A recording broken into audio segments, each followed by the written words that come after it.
Hi, Sophia. Welcome to What's Your Next podcast. Hi, Laura. Thank you so much for having me. So happy to have you here. Tell us a little bit about yourself.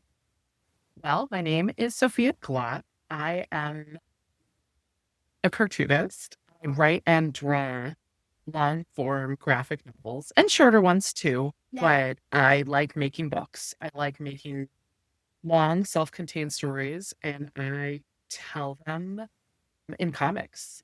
Yeah. As I was telling you, you were the very first graphic novelist or comic cartoonist as author who I've been interviewed.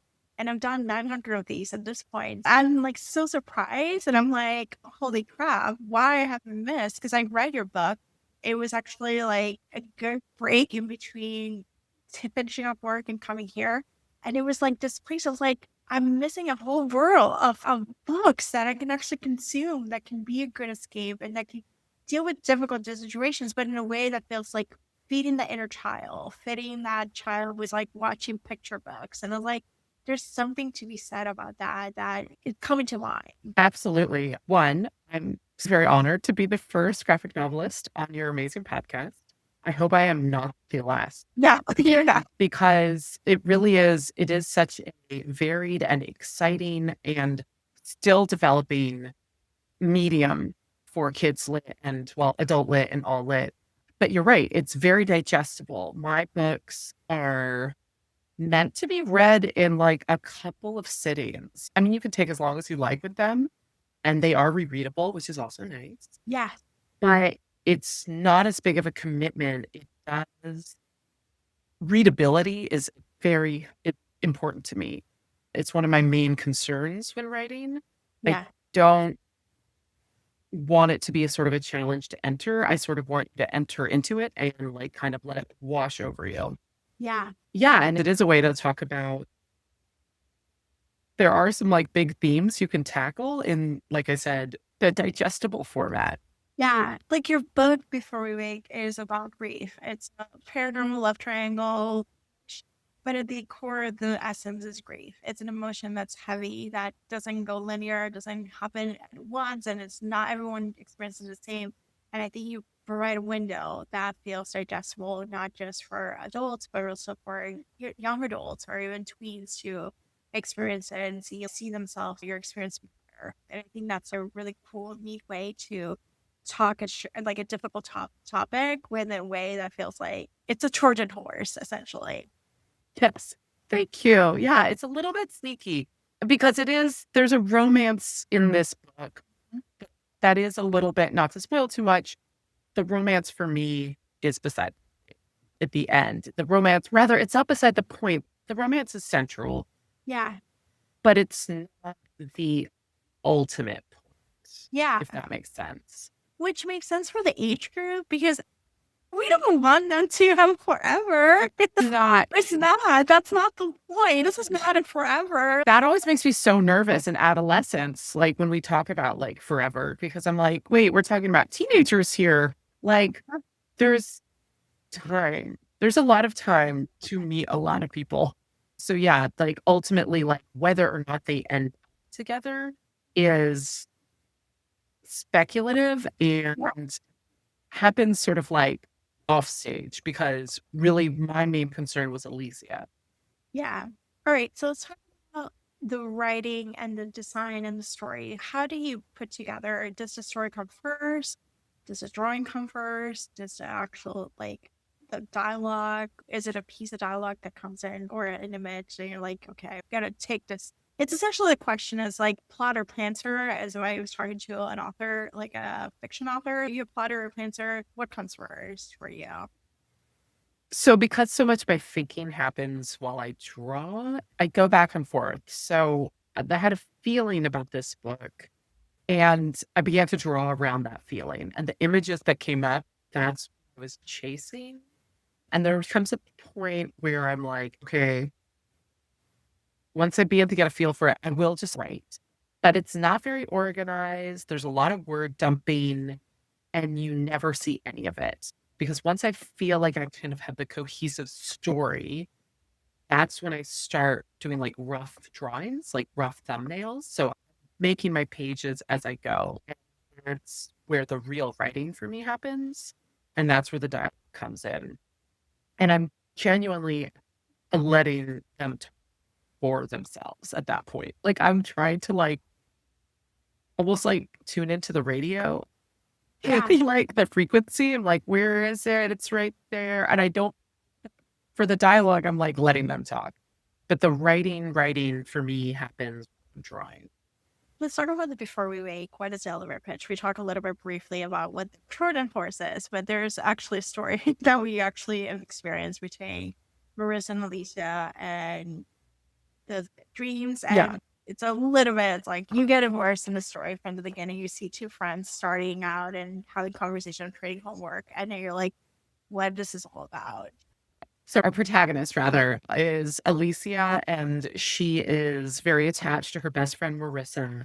And Marissa's that friend whose house you're always at, right? Yeah. Who's like, mother is your second mom.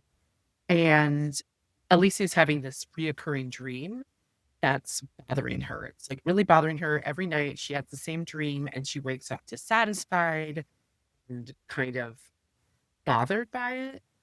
And so she goes to her best friend's mom, who's a psychologist, and she borrows a book about dreaming. And she decides to solve her problem by teaching herself how to lucid dream. Except that she finds that she's a little too successful at lucid dreaming. And it begins to affect her waking life, including her relationship with Marissa, and more specifically, her relationship with Marissa's boyfriend, Quentin, who up until this summer, she hasn't really liked. Yeah. Yeah. And then things happen. Things happen. And then is it set in the 90s or like late 90s? Because we get It's set very specifically in 2003. Oh my gosh. And literally the movie's on the shelf at Yeah, the that's movie what I was store. like, where I realized I was like, it's a weird, I think I see the 90s. I graduated high school in 1999 and I graduated college in 2003. That was 4 years where kind of like in this weird space of college. So I found Buffy, there's Blockbuster, which we had. It's odd. Exactly. This was kind of the last hurrah before literally everyone has a phone. And had social These media. are- There's no Yeah. social media. There's Not no. there yet. You just wrote a note to each other. Friendster might exist, but like these kids wouldn't have been on it necessarily, right? Friendster. So yeah, so once I kind of realized it was in 2003, a lot of things came together. I realized that was the final season of Buffy aired in That all these little things, like it just sort of sorted it nicely for me. The book is a bit of a nostalgia bomb. There's a lot of 90s in it, but yes, once I sort of realized what summer this happened in, it was very fun to organize the culture around them and not include anything that they wouldn't yet be exposed to. Yeah. So how was the process of realizing who's not available? That was annoying, actually. So I'd be like, oh, this song would be perfect. This should be on her wall. You know what I mean? That kind of stuff. Historical accuracy, like maybe kids this day won't even bother. I have a sibling who's like half my age. She was born in 2003, so she did not experience 9/11 or Y2K. So I asked her like years later, I was like, oh, so do you know what Y2K was? And she was like, oh, it's like a beauty thing. It's a beauty thing. I was like, exactly. Yeah, we're really off the mark. It was the end of the world as we know it. My mom wouldn't let me go out for New Year's that year because she was like, well, what if the world ends? The world's I gonna guess we'll be together. Yeah, it's like together. So yeah, like it's a weird. I think it's interesting to educate the youth, like because they need to be educated on important pop culture moments, and we're experiencing this. As I was sharing at the beginning, we're experiencing this nostalgia of going back to the 90s or going back to the aughts, like going back to that era of like where life was simpler, and yet it wasn't the same. It was so. We're still fighting. We're still doing a lot. It's just that we have nostalgia of life before phones, life before our social media, or being an algorithm. Like just like we had nostalgia from the 2016. Like it started with that where we were like 2016, what it used to be like. And I was like, what do you mean? Yeah, it's just very powerful. It's very powerful. We have this bias where we kind of reorganize things in our minds. But if you think hard, like there was such a moral panic in the 90s Yes. about what children were going through and like what teenagers are like now. Yeah. And that it must have been better in the 70s. The 60s. Remember the 50s and the 60s were Yes. like a very big deal in the 90s. Yeah. Like they were so worried about drugs. Like the drugs were crack is whack, all these different things. And yeah, we came with terrible food mindset, terrible body image issue. It's like same as it ever was. Like, Yeah, like it's just there. So, but yes. Oh, now that I know it's the era, now I'm like, oh, that's when I graduated college. So I can actually like jump in even we're like further. the same year too. I graduated high school in 2000. So Yeah. So my you're the senior's oldest. t-shirt said Y2K ready. Yes. I'm not even kidding. Yeah, I was partying 1999. That Oh, was our right, right. time. That's your Partying like it's perfect. 1999. We're in the last class from the millennium. Like that was the era. That was your badge of honor. Yeah. Yeah.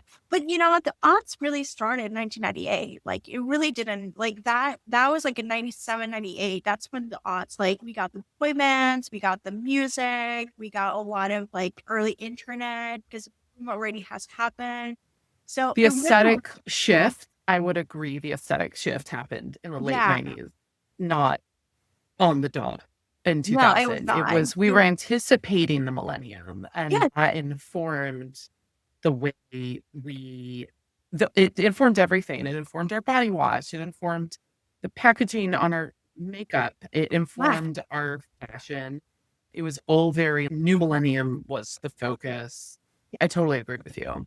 Yeah. Absolutely. Like it's just this weird, it's a weird conjunction. Like I think we have this, and I noticed for music, it's a really weird place because the kind for music was 2012 for lots. So it was like a really interesting. But even this decade, like the 2020s, like it really started 2016. So like even the era, like it started like there's certain points. Like it doesn't happen linear like 10 years and that's it. No, like Yeah. And you don't know when it is until it's over. Like yeah, you all can't right. see it until it happens, Yeah, I have an unfortunately. idea when this one is over, but we're hoping. Okay. Write it down now. Yeah, when it happens, that's when it's over. Yeah. So, Right. so And then you'll have to wait another 20 years before another anybody 20 wants to years for talk about it again. another thing. But you know, it is. So, so let's talk about from your perspective, what could be good entry points for people who are new to comics, graphic novels as an adult, or even kidlit? But let's talk about adults because I think that's our era. I met somebody the other day at a party who said that they just read their very first graphic novel and that it changed their lives. And I was like, I have to know what it was. And she said it was Mouse, which is a very famous graphic novel from the 90s about the Holocaust. And it's assigned very often in high school now. I think it's pretty common, but it made me so happy because it's on my short list of what I tell adults to read when they really have never read a graphic novel before, but they're interested and they're open minded. The next two would be Persepolis, which is a memoir, and everybody should read it. It's so beautiful. Again, very like the artwork is disarmingly simple, but the story is so complex and it's about the history of Iran. And it's written by Marjane Satrapi. I think it should be required reading for the human race. Yes. Another wonderful graphic novel for people who are, especially if you're like more literary and feeling a little bit snobby about graphic novels. I highly recommend Fun Home. It's another memoir. I saw- There you go. It's so good. It's Okay. so good though. And if you're a reader, it's a reader's book, Yeah. if that makes sense, right? And I will do a soft pitch for YA lit too, because something that I've understood, I was not a YA person until I started writing YA.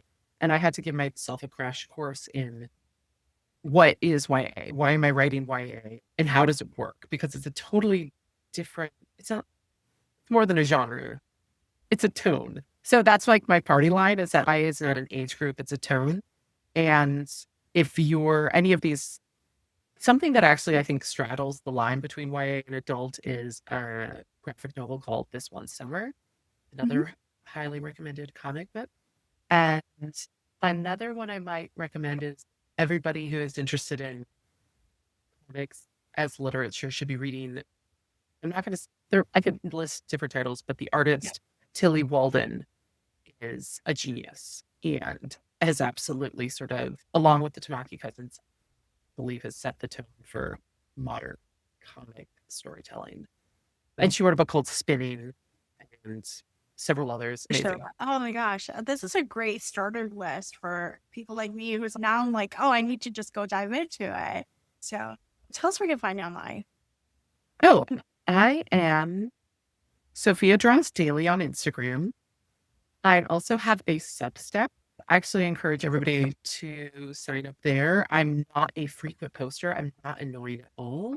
I'm trying to be deeply intentional, but I think it's going to be a really good place to share comics because a lot of the places where people have been sharing their comics recently, in the past like 10 years, has in the past few years just really degraded in terms of like good places to show static art. Yeah. If that makes sense. Yes, it does. And you can also find me. I have a website, sophiadraz.com. And yeah, I'm out there and trying to post my comics as I draw them and trying to do it in ways that feel good, I guess. Yeah.